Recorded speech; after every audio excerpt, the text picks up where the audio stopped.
Fala galera, tudo bom com vocês? Aqui quem fala é Luana Micena e o tema de hoje está sensacionível. Nós vamos falar sobre errar é humano, mas julgar é opcional. Vamos lá? Roda a vinheta.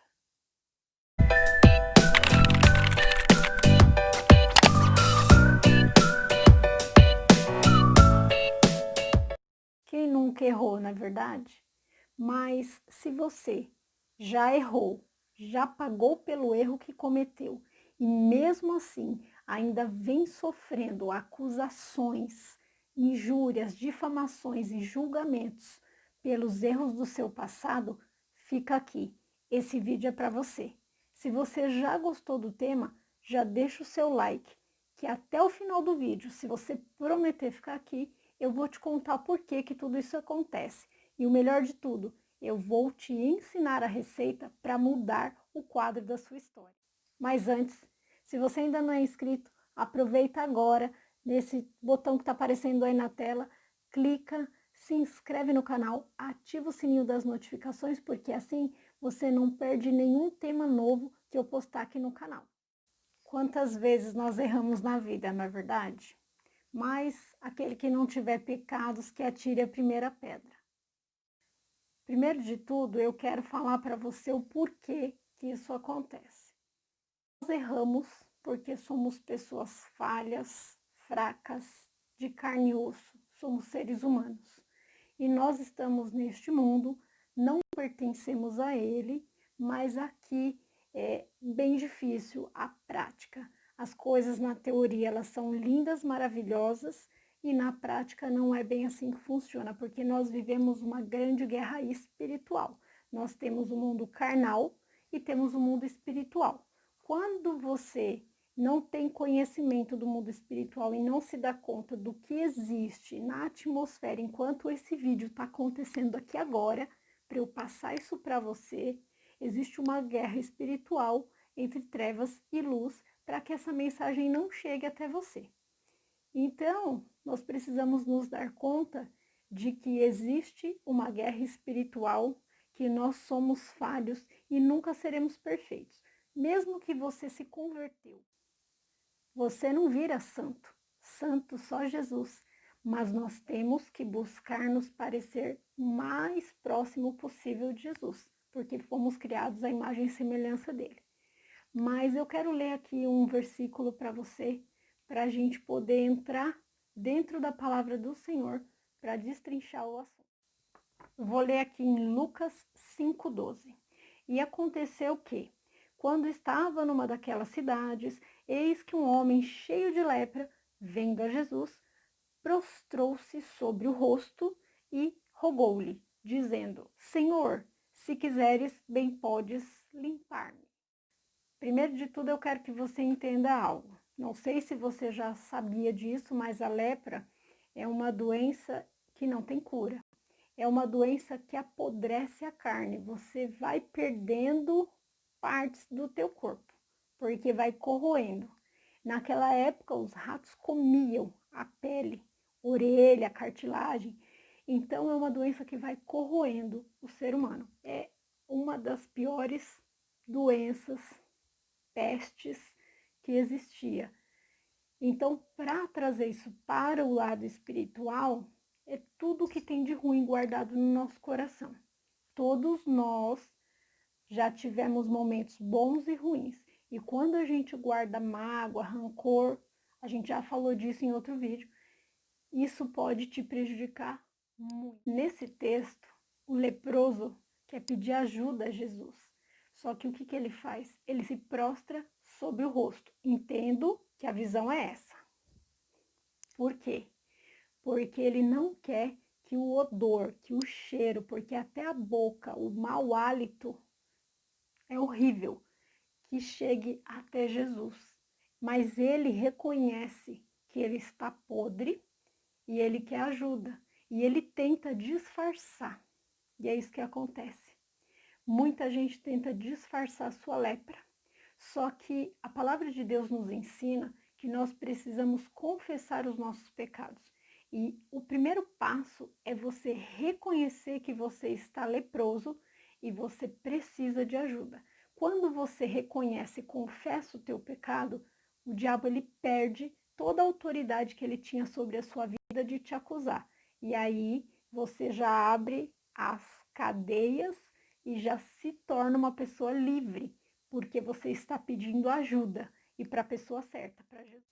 Agora, baseado ainda nessa mesma passagem, eu quero te mostrar que as pessoas que se levantam contra você, que falam mal, que te julgam, você não precisa se preocupar, porque você tem que ter consciência de que você não é a vítima, mas a vítima é quem se levanta contra você.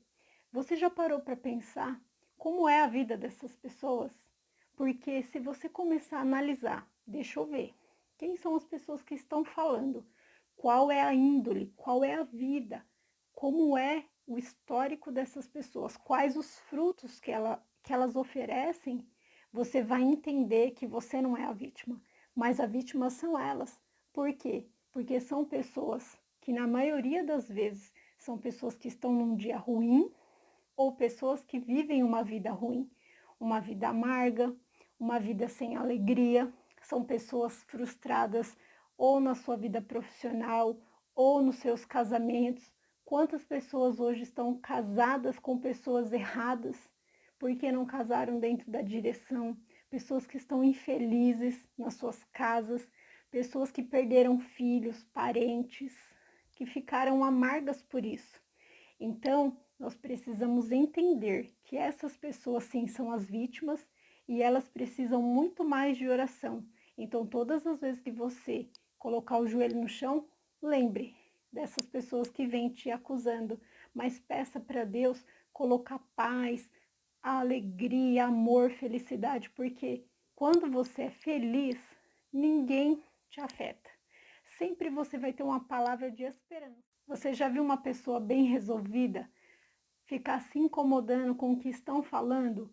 Jesus foi perseguido.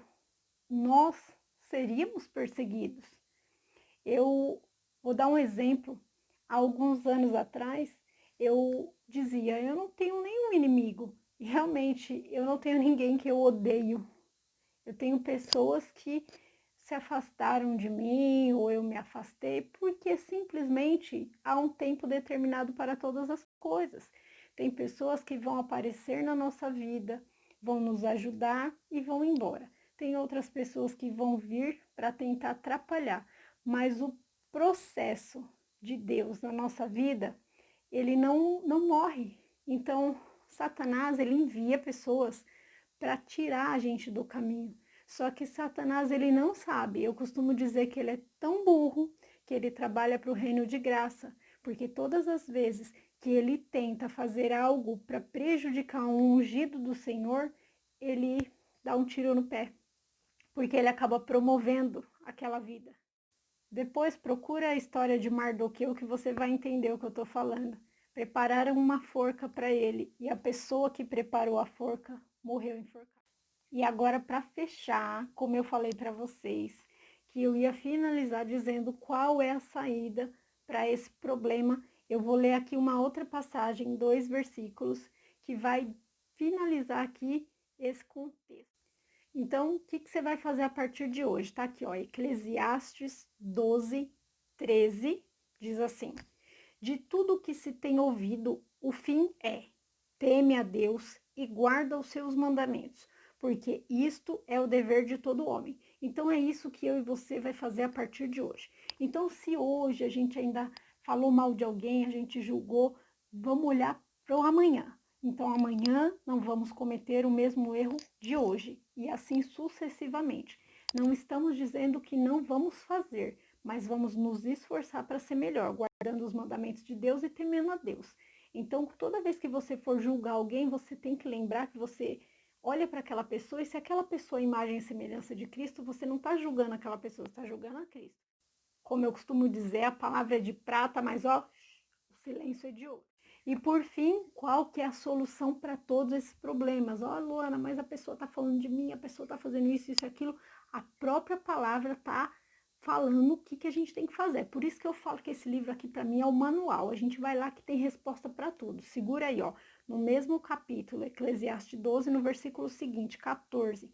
Porque Deus há de trazer o juízo a toda obra e até tudo que está encoberto, que seja bom ou que seja mal. Então fique em paz. Se você errou, você vai pagar, vai ter as consequências, assim como é para todas as pessoas. E se estão falando algo que não confere, não se preocupe, não vai debater, não entre em contenda, não entre em conflito, não jogue em direta, se afasta. E se você é uma pessoa bem resolvida, assim como eu, segue o barco, toca e continua fazendo a obra de Deus, porque isso incomoda. O brilho do Espírito Santo, ele vai incomodar. Né? A Bíblia fala sobre várias pessoas que, quando começaram a fazer a obra de Deus, foram importunadas, foram perseguidas, sabe? Neemias, quando levantou os muros, Sambalat e Tobias falaram, vieram, né? Não ajudaram, mas foram criticar. Então, enquanto as pessoas perdem tempo te criticando, você está crescendo, evoluindo. E se você parar para analisar, você vai perder o foco. Continua com foco em Cristo que vai dar tudo certo. Noé, Noé escutou a voz de Deus, todo mundo chamava ele de louco, chamava ele de fanático, mas na hora que veio o dilúvio, quem era o fanático? Quem era o louco? Então continue, porque Deus usa os loucos para confundir os sábios. Você está no caminho certo. E como diz aquele velho ditado, né, do mundo aí, falem bem ou falem mal, mas falem de mim. O importante é que você está em evidência. E se estão falando de você é porque você está incomodando. E se você está incomodando é porque você está fazendo a obra de Deus, coisa que talvez as pessoas queriam fazer e não têm coragem ou não têm unção para fazer do mesmo jeito que você faz. Continua firme e as críticas elas são para nos impulsionar, porque se não tiver contenda, se não tiver conflito, é porque você está no caminho errado. Agradece ao Senhor, tá bom? Eu espero que você tenha gostado. Esse foi mais um vídeo. Eu quero que você deixe os seus comentários aqui, deixe a sua opinião. Pode fazer perguntas e deixa também sugestão para temas que você quer ouvir eu falando aqui, tá bom? Um beijo, a paz do Senhor Jesus no seu coração. Tchau, tchau.